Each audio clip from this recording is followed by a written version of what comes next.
The old woman had not climbed the tallest tower in a dozen years. It was a laborious climb, and each step took its toll on her knees and on her hips. She walked up the curving stone stairwell. Each small, shuffling step she took in agony. There were no railings there, nothing to make the steep steps easier. She leaned on her stick sometimes, and then she kept climbing. She used the stick on the webs, too. Thick cobwebs hung and covered the stairs, and the old woman shook her stick at them, pulling the webs apart, leaving spiders scurrying for the walls. The climb was long and arduous, but eventually she reached the tower room. There was nothing in the room but a spindle and a stool, beside one slitted window, and a bed in the center of the round room. The bed was opulent. Crimson and gold cloth was visible beneath the dusty netting that covered it and protected its sleeping occupant from the world. The spindle sat on the ground, beside the stool, where it had fallen 70 years before. The old woman pushed at the netting with her stick, and dust filled the air. She stared at the sleeper on the bed. The girl's hair was the golden yellow of meadow flowers. Her lips were the pink of the roses that climbed the palace walls. She had not seen daylight in a long time, but her skin was creamy, neither pallid nor unhealthy. Her chest rose and fell, almost imperceptibly, in the semi-darkness. The old woman reached down and picked up the spindle. She said aloud, "If I drove this spindle through your heart, then you'd not be so pretty, would you, huh? Would you?"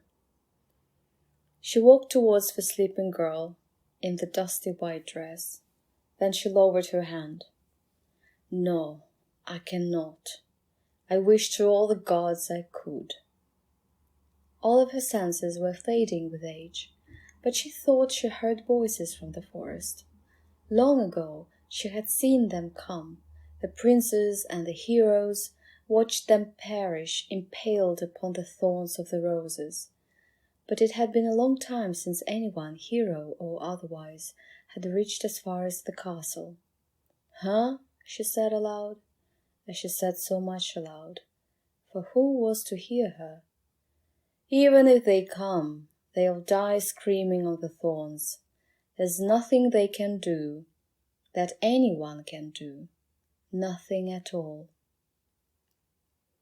A woodcutter, asleep by the bole of a tree half felled half a century before, and now grown into an arch, opened his mouth as the queen and the dwarfs passed and said, "My, what an unusual naming day present that must have been." 3 bandits, asleep in the middle of what remained of the trail, their limbs crooked as if they had fallen asleep while hiding in a tree above and had tumbled without waking to the ground below, said in unison, without waking, "Will you bring me roses?" One of them, a huge man, fat as a bear in autumn, seized the queen's ankle as she came close to him. The smallest dwarf did not even hesitate. He lopped the hand off with his hand-axe, and the queen pulled the man's fingers away, one by one, until the hand fell on the leaf mold. "Bring me roses," said the 3 bandits as they slept with one voice, while the blood oozed indolently onto the ground from the stump of the fat man's arm. "I would be so happy if only you would bring me roses."